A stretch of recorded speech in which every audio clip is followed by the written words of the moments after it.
Hello and welcome to Therapists in Conversation. And we have lots of new people. It's crowded in here today, which might make some people anxious. But no, we're going to talk at you all out of it. So let's introduce everybody, or let them introduce themselves. I'll start with Angela. So I'm Angela from Inner Pathways, and I am a health kinesiologist and coach. And I love helping people who are feeling a bit meh and stuck with their stuff and don't quite know what to do with it to get beyond their stuff, put their baggage down and feel better so that they're living their life on their terms in their own way. You. Right, Tony, just like that. Thank you, Lesley. My name's Tony Gordon. My company is Change Your Mind Limited. I'm a hypnotherapist and a mindset coach for Bride. And I specialise in helping business owners or entrepreneurs who are a bit stuck in their way, not sure where to go, no direction at all, going backwards more than forwards. So as you give them some clarity and direction, get them a bit moving again to get back on with their lives, start to enjoy the things that they want out of life. Thank you. Okay, Jennifer, give it a shot. Sure. My name is Jennifer Jurkofsky. I am a registered psychotherapist, Canadian certified counselor, and intuitive life coach. And very much like all of you, I meet with my clients to help them recognize what it is that gets us stuck. And most of the time, it's what's happening right here. How do we understand it? How does it impact mind, body, spirit? And how do we move through it so that we can get past it and live the lives that we want to live? Thank you. Willie. Hi there, I'm Willie Nicol. I'm the corporate turned coach. My business is Willie Nicol Coaching. I help people find their own solutions to whatever's holding them back, keeping them stuck, or preventing them getting the results that they want in life. Thank you. Thank you. The other Lesley. Hi, I am Lesley, and I am a therapist. I'm a shamanic practitioner, and I'm a mindfulness teacher. So I bring all of the elements together to help my clients at conscious awareness. Baby, thank you. Tanys. I am Tanys Coughlan from Twillo Lifestyle Community, Twillo Lifestyle Academy, and I am an intuitive energy healer, Celtic shamanic high priestess, and a crystal master, as well as a galactic ambassador. And so I help people to explore their journey, their spiritual journey, discover what they need to boot in terms of their behaviors, etc. And I help them to find their light, discover that journey, and through forgiveness and energy healing. Mary. I'm Mary Corbett, and I am also a coach, surprise, surprise. And I work with people who are overwhelmed and swamped and try and get them back really in charge and motoring away and having really good work life and a really good work life balance. Thank you. And I'm Lesley Marsh. And I think basically, if you're feeling like all day is just herding cats, then we're the people you should speak to, because that's kind of what we help you with. Stopping the cats getting in the first place. Because let's face it, you should always put the cat out. And, well, you said I would go off on a tangent, so I'm just delivering the thing. I'm quite happy for you to put cats out though, so that's fine. Well, yeah, I know. I thought you would enjoy that. She doesn't like cats. Doesn't like cats. So I am also a therapist and shamanic practitioner, and I deal with a lot of people who have anxieties, who are stuck, and who basically need a little bit of guidance. So tonight we're going to talk about panic and anxiety, panic attacks and anxiety. And we were discussing earlier on whether we should split the two of them up, but we kind of came to the conclusion that we panic because we're anxious, and we're anxious because we panic. So it's kind of a catch-22 situation. What do you think, Willie? Well, that's my kind of speciality subject, since I moderate a group for a Canadian charity for the 3 p.m. Friday call on anxiety and stress. I won't go into all the physiological, psychological talk about the amygdala and the fight or flight response. What I do say to the people who attend these calls is anxiety is perfectly normal. It's part and parcel of life. It's kind of hardwired into us. And the reason for that is to keep us safe. And on a normal level, it's okay. It's when it becomes excessive or long-lasting that's where it becomes problematic. So I want to start on that basis. Yeah, it's one of those things that we learn to be panicky, we learn to be fearful. And it's more or less a case of we don't learn that we have also the freeze mechanism involved as well. That suddenly you stop and you don't know why you stopped.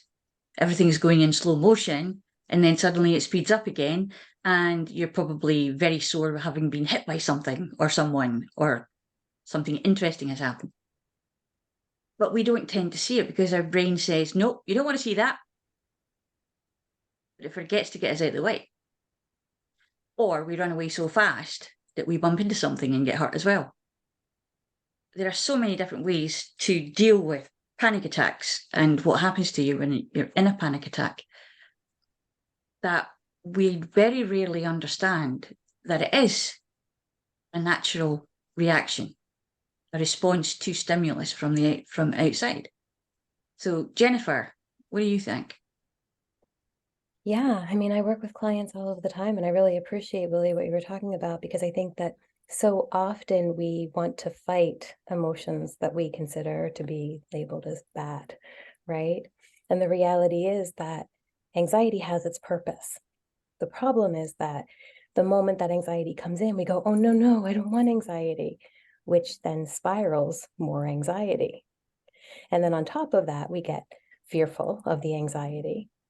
And then we get angry that we're anxious. And then we get anxious because we're angry. And then we get sad about being anxious, right? It becomes this vicious spiral. And what ends up happening is that because we get into this, in ACT, acceptance and commitment therapy, we talk about this the trigger switch, right? That ends up it switches, and all of a sudden, here we go. And we're spiraling, right? And on one hand, we have, what we could consider maybe an anxiety attack, which is this building up. But then on the other hand, we have a panic attack, which is this sudden thing that sets in, right? And we have to be really mindful about the way that one feeds the other, right? But how we can handle them when we look at it from a polyvagal standpoint and what happens in the body, we can calm the body, and then we can work on the mind to help calm the mind. But I think sometimes we get so caught up in, oh, no, I just need to make it stop. And the body just keeps on going, right? And then we get stuck. And so it's such an important piece to be able to, in the therapy world, as you guys know, there's this kind of controversy over, do we go, bottom up or top down, right? Do we work from the mind and calm the mind, or do we work from the body and then build up? But we really need to come at it from both sides together in order to really, truly be able to deal with both the anxiety and the panic. Yeah, we kind of need to stop the runaway horse by any means whatsoever, Mm-hmm. Tony. Yeah, I think part of the problem for me for a lot of people is you've just alluded to it with Willie and Jennifer there, is the way we interpret it. Everybody hears for the media, you read in papers, you hear everything growing up, anxiety's bad. And because of that, because we tell ourselves that, that's all your mind knows. If you actually said it the opposite way around, anxiety's just there, just to make you think for a second or two, should I be doing this? Just to give you that time to actually take it all, sit back and say, okay, well, he's right, because a lot of the time we look at it, your mind is just trying to keep you safe. And if you think of it that way, then it doesn't seem the same. Everybody says that anxiety is the what-if syndrome. But then all you change it is what if something good's going to happen, rather than saying anxiety is about what happens bad. And what I say to our clients is, describe your anxiety to me and describe it. Now describe when you're anticipating something, you're really excited about something. What does it feel like? And when they describe it, they're describing the same thing. The only difference is the word in their mind. Today, I'm going to call that one anxiety. Tomorrow, because it's something I'm really looking forward to, I'm going to call that excitement, anticipation. We change it, what's in our head, because we hear it and we're indoctrinated growing up that this word, anxiety, is a bad word. If people like us can keep going out and explain to them, it's not. It's like fear. Fear and anxiety are there for the same reason. It's just to say is, okay, I just want to think before I do something. Is this the right action to take? Is this the right move I should take? If you do it that way, and it can be actually put out to the media like that, you'll be amazed how many people, doctors won't be happy too much, they suddenly don't need all these pills that they're taking because they're not looking at it in the same way. Yeah, and the media wants to sell papers, let's face it. Lesley. I think for me, it's the first stage is to calm your nervous system down. And when I work with clients, I'll do some breathing, maybe some box breathing, and then work on self-soothing as well as working with your mind. So it's like, I'm safe. I'm sitting on a chair, I'm safe, even though your body is saying, run, fight, you know what I mean? So it's like calming the body down, calming your nervous system down, so that you can then go, what actually is happening here? What is it I'm feeling? What's the reason behind it? Mary, from a coaching point of view. I keep getting fascinated every time I have a conversation around anxiety and panic. Fundamentally, and as Antonio was referring to it, it's the words we use. What language are we using? How are we labeling it? And I would say that oftentimes, particularly in the last, say, 3 to 5 years, we seem to be quicker to label it as stress and anxiety. And I will never forget the time I saw my daughter.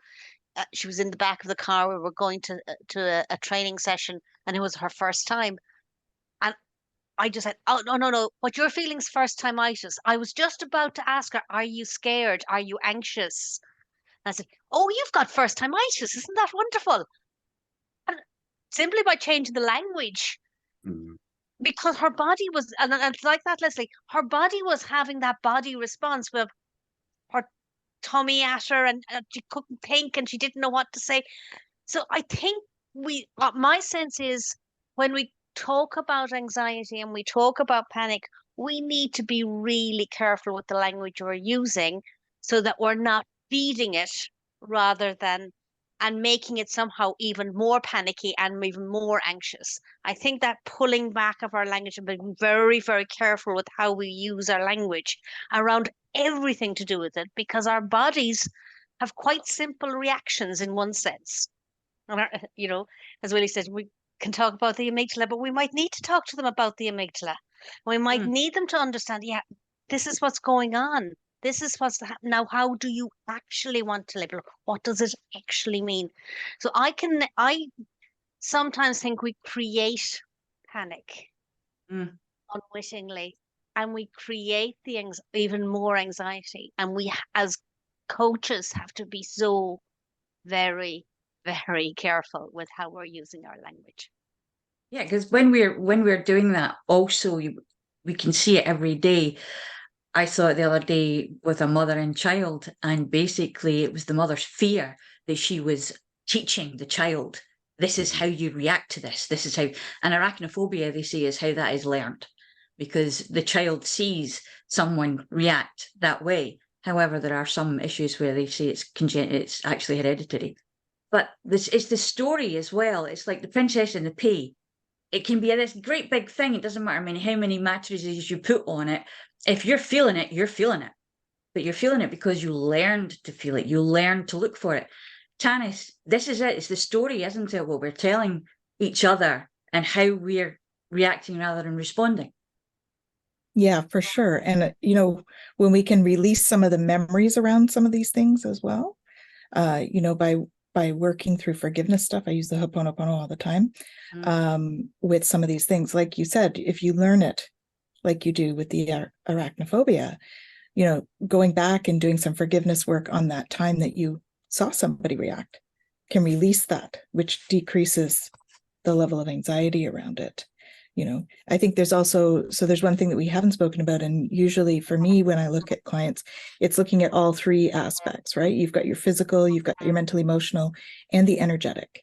Because energetically, if we have a blockage in our system and it kind of builds up, and that can create a feeling that is anxiety, right? So when we can release that ball of dense energy, it makes it easier for things to run, and we can ground the energy into the earth a little bit easier. So from an energetic perspective, we can look at it that way as well. So I think by looking at all three aspects, we get a better sort of overall handle on, one, what it is, and then two, how to deal with it in terms of, with the systems that are involved, because there's always, lots of ways to look at things. Yeah, instead of like a flow, it's like when they open the flumes on a dam, it just goes, and there is just no stopping it after that. And it's totally destructive in many ways. Angela? Yeah, so it tends to be that if you've got that over energy, that's when the blockages start, and that's where the problems are with the energetic system. And I think for me, it's that we've talked about the language and the words. It's a filter. We're putting filters on everything, and we've all got a slightly different filter. So what might make one person anxious might be, oh, that's brilliant, I love that. And as everyone said, it's a similar reaction that's going on in our bodies. It's just the filter that we're looking at through. And a big part of it is being aware that something's going on, and then choosing to decide, how am I going to deal with this? What am I going to do about it? Am I going to get support? Am I going to get help? Am I going to go straight for pills? Am I going to go straight for some other coping mechanism that's maybe not as helpful? Or are you going to reach out to somebody like one of us to say, I think something's going on in my system right now, and I don't know how to deal with it. Help. That's kind of a rip your knitting situation, because we don't actually, it's always still pill for the ill, and it's dis-ease in the body, not disease. So that again is using language in a different way. It's the way that it's couched to people. I mean, I know that when I go into a doctor, some of them will say, go for a walk, get some exercise, but not that many. Basically what's happened is there's been somebody in and has told them, oh, hey, this new drug's on the market and we really need to have people use it. So put out as many of them as you can. And that's what's happening, because suddenly every conversation you're having with that doctor, especially if you refuse the first time, no, really, take these, it'll be fine. But then you're taking a pill for a pill for a pill. And all it does is make you ill. Or all it does is mask the symptoms. It never really gets to the root cause. You're never actually addressing, why are you feeling anxious in the first place? You know what makes you mad with that? And everybody knows that I'm really bad against medication things. I'm not saying nobody should take them. I always put this right. But when people are on them, why are they on them so long? I've mentioned this before. The amount of people that I get come to me who have been on them for years and years, and I ask them one simple question: why are you on them? Oh, because I'm anxious, or I'm depressed. I didn't ask that. Why are you actually on the medication in the first place? Well, I can't remember, but I must have been depressed, or I must have been anxious. They can't even remember what started it or what caused it. So if they can't remember on it, why are they still on it? Because it can't be the same symptoms if they don't remember what it is. They're identifying with the disease.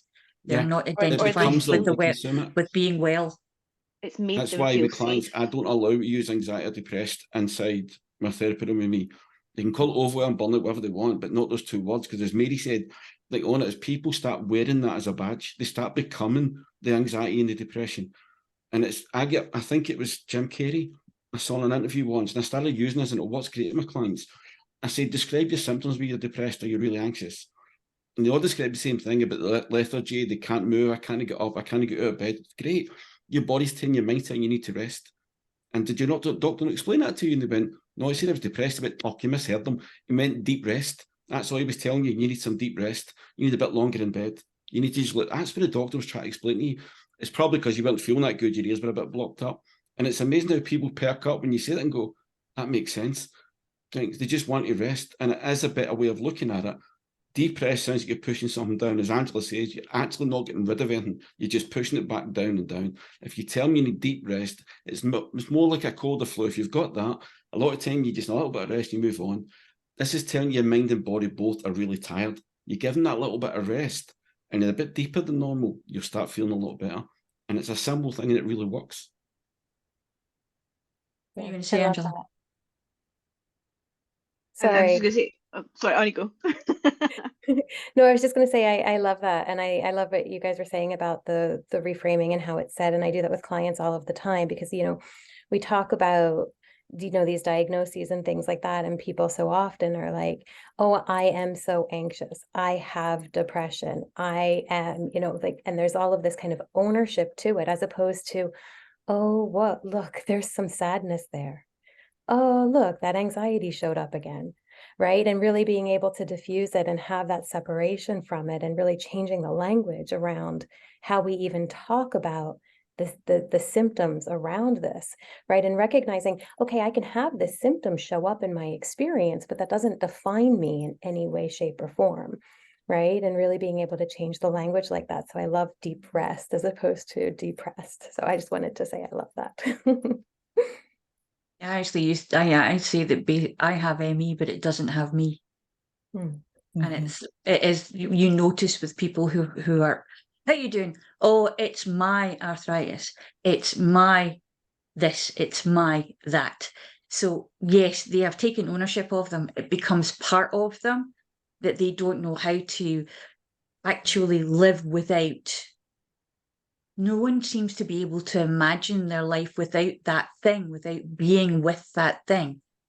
And yet, if they separated and said, oh, that arthritis, because when we're doing like catalepsy in the hands and things like that, we're saying, we're actually dehumanizing it. We're renaming it and saying that hand, not your hand, but that hand is not there. That hand is doing this or doing that. And then suddenly they go totally numb. The blood goes from it and it changes color. And they look at it and go, what the hell happened there? Because it's still part of their body, but it's just not doing the same thing as it would do. And also, shamanically, we would talk energetically about the spirit of the dis-ease and talking to the spirit of the dis-ease, like it's sitting beside you. What the hell do you want to do with me then? What story have you got for me? Why is this happening? They don't know that it can talk back. Because it's all part of us and our way that our brain can actually work. That amygdala that's about this size. We have a whole frontal brain that's like 3, 4, 15 times the size of the amygdala. And yet that little thing, that little pea in that mattress, is just sitting there going, So, yeah. There's something interesting, though, about language there, because in the Irish language, and I suspect in Scots Gaelic as well, we wouldn't talk about, in the Irish language, you don't say you are depressed. You say you have a depression on you, the literal translation, or you have a sadness on you. Yeah. So I wonder if culturally, because we have different ways of connecting, so if we are more grounded in our cultural background, that may say that those emotions are not ours. There are things that happen to us, and have we somehow lost that in translation in the last 50 or so years? Well, that's very true. There was a program on a very long time ago, and they were talking to a Native American person who was explaining to 6th-year students in the studio about language and culture. And he was actually saying, language is your culture. When they stopped our language, they killed our culture. Because there are always words and ways of saying it, like you say, Mary, that do not translate. And when it stops translating, it stops becoming something that is useful, something that is known. And when it's unknown, we have to relearn it. But if we have no teachers, if we have no connection to that original language, then we have to find it within ourselves and ground again and understand a different way of doing that one thing, I think. Angela? No, I was just going to say that it then can take on another arm and leg in the fact that if people get to that point where this is me, I am depressed, I am anxious, I'm owning it, and one of us comes along and says, would you like some help with that? Oh, that's not going to work. That can't work. That possibly, no way can that work. What they're actually wanting to do is not put it down. Because if they put it down, who are they? Mm. What have they got to complain about? And that might sound really callous and harsh, but there are so many people who are owning their stuff because it gives them something to talk about, it gives them something to have a whinge about, and it makes them feel special because they can say, oh, woe is me. And that's not an energy you really want to keep. It's like a secondary gain, isn't it? They get something because they get empathy from other people or sympathy from people, or even just like you said, it gives them something to talk about. I saying it's because of the language thing, and I hate the fact when someone says, I have depression, I have anxiety. So I ask them a simple question, like, can I have your hand? They gave me the hand. I said, okay, if I ask you, can I have your jacket, would you give me the jacket? Yeah. If I ask you for, if you had a wallet on it, could you show me that? Yeah. Can you show me your depression, please? And they go, what do you mean? Well, you've just said it's yours, you've got something. If you can show me it, maybe I can understand what the problem is you've got. And the mind totally gets messed up. But I don't, well, it's not mine, and it starts to already change the thought of them in that first second, because now they have to think, actually, it isn't mine, it's just something. And then all you do then is keep working with that, is changing the language on it and taking that personalization away from it. It's not something that's theirs. And if you take that away, there already is not that barrier between you and them. And it's more difficult to come up with what the secondary gain is, because it's not something that's actually attached to them, the way they act. That's interesting, because there used to be an old tradition, and sometimes in some places, in some ways, it's still going. Somebody would have something like a wart or something going on with them, and somebody would say, I'll buy that off you, and give them money for it. But that's But I got think to Somebody do. buys people's depression and anxiety, they can become a fortune. They make a fortune. Exactly, No. exactly. They would losing a fortune sometimes. Yeah, but that's a new business for me. Thank you, Lesley. Well, yeah, but there you go. But we tend to call them serial seekers, because what they're seeking is the attention and the salve. Yep. They don't want the problem to go away, because then they're not special anymore. Then they don't get to tell that story to another person, because when you tell the story, there's fresh ears and there's fresh sympathy and empathy and the whole thing going on. And then they go away and they don't have that anymore, and it only lasts a little time, and it's almost like an addiction in some I ways. guess there's a part there then we need to be educating people that they are special without that baggage. Yep. And they are unique, and they do have a story to tell.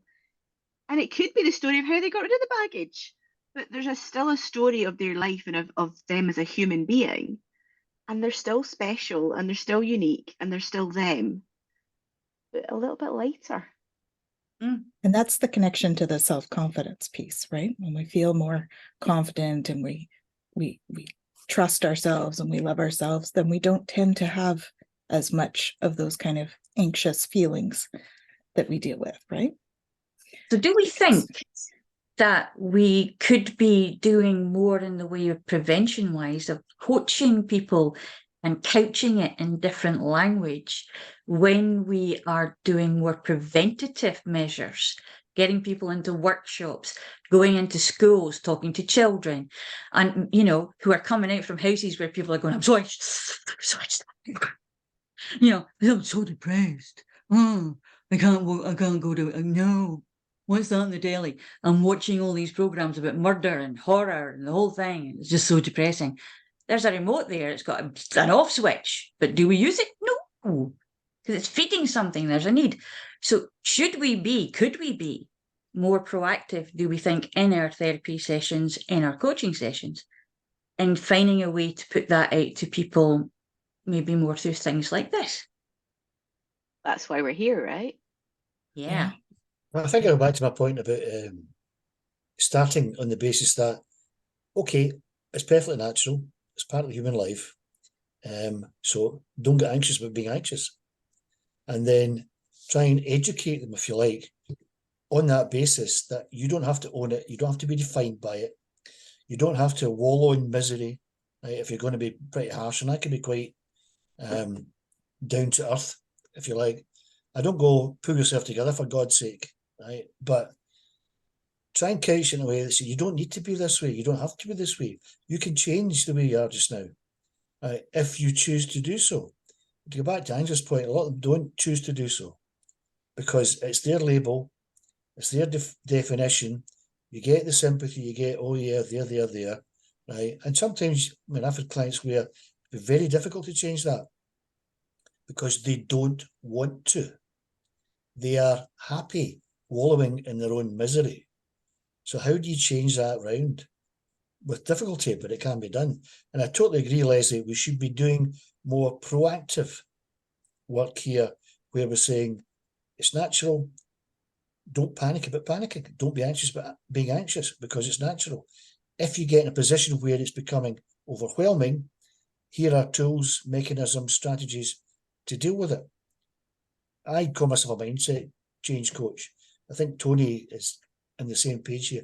If you don't change your mindset in the way you regard yourself, the way you react to these situations, the old Scottish phrase, if you do what you've always done, you'll get what you always got. You will remain stuck. You'll remain wallowing in your own misery. How's that working for you? Is it good? And if you can couch it in these terms where actually not so much, well, let's go and do something about it. So education, proactive activity to say, here's what's what. And then we'll deal with those further down the line as and when necessary. But I think my pessimism is that because we talked before we started chatting, it's a year's wait to see a therapist, right? And with all due respect, who they're going to see and how effective will that therapy be? So it makes common sense to me to be preventative rather than reactive. How we do it, then it's for somebody more intelligent than me. Actually, I thought you were going to do the other old saying there of Hell mend you. But Could have been a bit more robust, actually. Everything's about education. And it's one of the things that really gets me with it is because it's too easy to call something anxiety. If they actually look at the term anxiety, it's part of general anxiety disorder, isn't it? You need to be covering that for 6 months before you can actually class it as anxiety. But yet someone will go to a GP who's been having these feelings for a day or two or a couple of maybe a week or two, and then suddenly they get this diagnosis.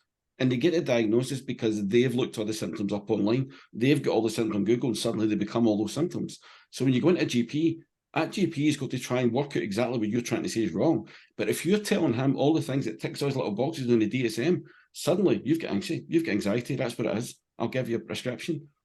We need to be more proactive in how we actually talk about these things and get people to describe it differently. And on that point, there's a big challenge as well that women with these symptoms, it's actually masking ADHD. So there's a lot of women coming out with late diagnosis of ADHD who have been medicated for 20 plus years with anti-anxiety medication, because when they went to the doctors at 17, 18 years old or even younger with these symptoms, it's presenting in exactly the same way as anxiety, but it's actually ADHD. And the amount of clients I've actually seen who have come through that process, come off the anti-anxiety medication and gone on to ADHD medication. Yes, okay, it's still medication, but the massive difference in their lives just for having, I'm not anxious, I've got something else and I can deal with this. I've had clients who've been diagnosed with serious psychoses who only had ADHD, right? And we've done the work and they've come off of some serious medications that they didn't need to be on for most of their lives, right? And so, you know, I think though that there is a movement too where it's the new thing to be diagnosed with something, and Google is not necessarily our friend, right? And so, you know, having a label of some kind has become a badge of honor that people wear, and we have to be really mindful of that. And so when we talk about education and what it is, you know, to move forward and how do we even address this, you know, one of the things that I talk to clients about all of the time is, you know, stop taking life so damn seriously. We don't have to have it all together. We don't have to have all of the answers. We don't have to have it perfect. We have to have an experience, and we have to be okay with the experience we have. We don't have to have a label to be cool. We don't have to have a diagnosis to have all of the understanding. We just have to go, am I okay today? Yeah, I think I am. All right, let's keep on going, right? And take it one step at a time, take it 1 breath at a time, and move forward in that way. And if we can do that then when the stuff comes in and when it comes up, we can go, okay, I'm feeling it. All right, now what do I want to do with it? But if we take it seriously and we have to diagnose it all and we have to put medication on top of it and we have to have all of these labels and all of these things, we're just digging holes, right? And at no point are we willing to turn around and walk out of them. This is the thing, though, it's infectious. But it was like you were mentioning the other week, Tanys, about the reticular activating system, that when you go into Google and you look at things, you go, oh, that looks like, oh, and then suddenly you keep seeing this. Or you've heard somebody saying that, oh, well, if you stoop like that, then you've got this. And then, oh, actually, I do that. It's like, well, okay. But it's one of those things, maybe they were having a dance and maybe they had an itchy back. You don't know. So, but it's something that we seek answers in easy places, but not necessarily the correct places. And the one thing I really came up after me when you were talking about change, that word is so semantically packed. It has more power than it actually needs to have. Because that's the one word that you will go through. They'll be with you up until you say that word. And then they go, whoa, I don't like change. I don't want to know that word change. So, let's just adjust the framework slightly and say, how does that feel? We're not going to change anything. We're just going to adjust it. Yeah, but you change your socks every day. So it's about changing. Ourselves change every day. We're always changing. We just don't notice it. It's about looking at language again and actually explain to people that change doesn't have to be scary.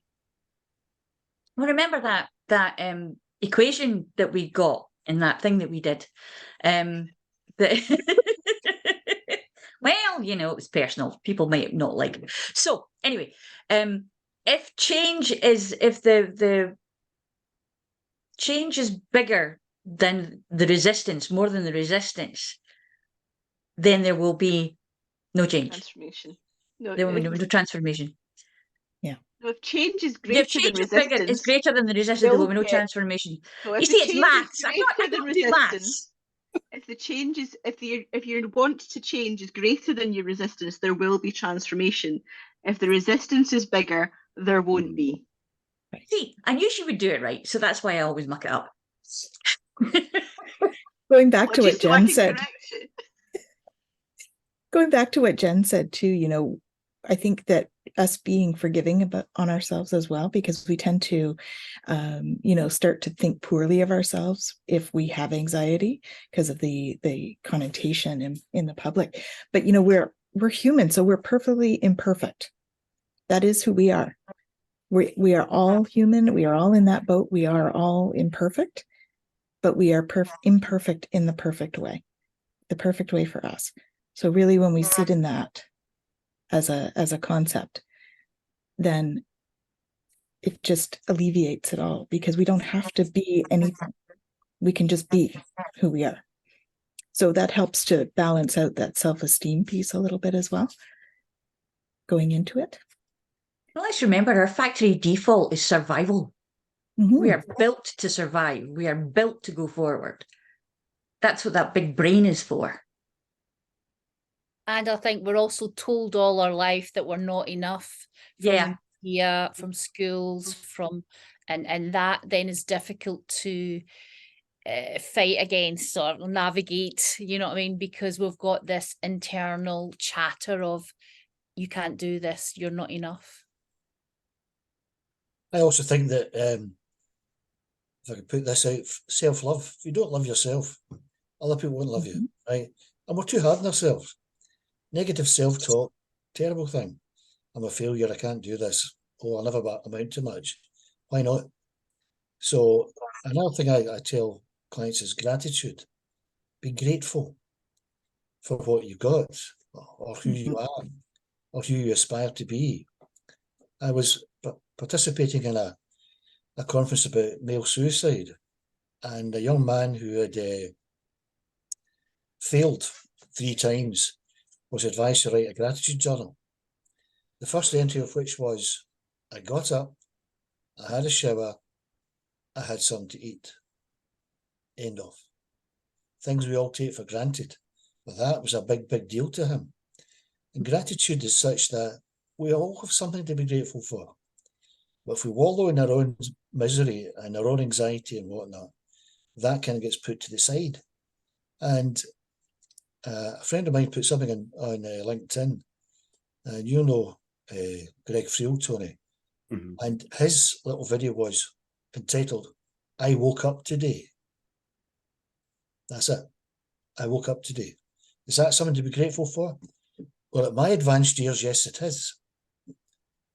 But if we can put that out there as well, as part of the education process, you have something to be grateful for. Not being addicted to pills or being given a label or whatever, is that you're still here and you have the opportunity to improve and do some good, rather than, oh, I've got anxiety. And sorry if that sounds a bit harsh. It's 31 years as a police officer probably contributed to that. No, I think that, you know, doing the gratitude with kids, we were talking about how we can do this as preventative, you know, working on I know I used to do that with my son, making sure that, so what are you thankful for today? Just before you bed or at the dinner table, you know, make it like a family conversation. So everybody says something they're grateful for at dinner. It keeps the conversation moving, keeps it in a positive mindset. So that's a small thing that people can do as preventative. I've got clients who do that, and it came from a lovely lady that I worked with called Lynn that used to work in the bank with me. I had her on my podcast, and it was about mindfulness, because Lynn used to do these calls. Anybody in the bank could just listen into. You didn't have to do it, and she just talked for 5-10 minutes, a little mindfulness thing, and it's what got me into it. But one thing she got me to do, and it was brilliant, and I use this with a lot of clients, especially with children, is 2 things to do before they go to bed at night, when the children go to bed. And the one to do a little mindfulness thing as a family, and they do that. So it can be mindfulness on just to calm everything out. And the idea of it is you have a clean slate from that day when they go to sleep for waking up. But the second part of it is write 3 things in their journal they were grateful for that day, or 3 things that they really enjoyed they did, or they achieved that day. And Willie said it can be something as simple as they got up and made their bed. Because as the mother kept telling me, they never did that in the first place, but they love doing things like that now because it's a little achievement they can mark down. But it's getting them to do that. And if you can do that with any family, and it's an amazing thing, because they will pass it on to the next ones and the next kids. And how much anxiety does that release by doing something as simple as clearing your day from all the worries of that day, have a good night's sleep, and you wake up the next morning nice and happy to start the day all over again. Sometimes I think that it might be a good idea to really get into our inner child. Because I'm thinking about this gratitude thing, and being grateful for something that you had is great. When we were children, did we not look forward to? Was it not something that we were grateful for, but we also looked forward to doing this? I mean, there are kids who look forward to Halloween. I have a godchild who, well, she's a woman now, but she is absolutely nuts on Halloween. I mean, Christmas could go away as far as she's concerned, not a problem at all. If anybody took her Halloween away, there would be mass problems, big issues. But it's one of those things that when we look at it, we got excited about things. We weren't anxious. It was excitement. We didn't know what was going to happen. Our heart was fluttering, our stomachs were coming, the knees were going, and it was almost a bit like falling in love, so they tell me. But it's one of those things that when we do that, it's because we have hopes and dreams. They haven't been knocked out of us yet. We haven't understood that the bad things can happen.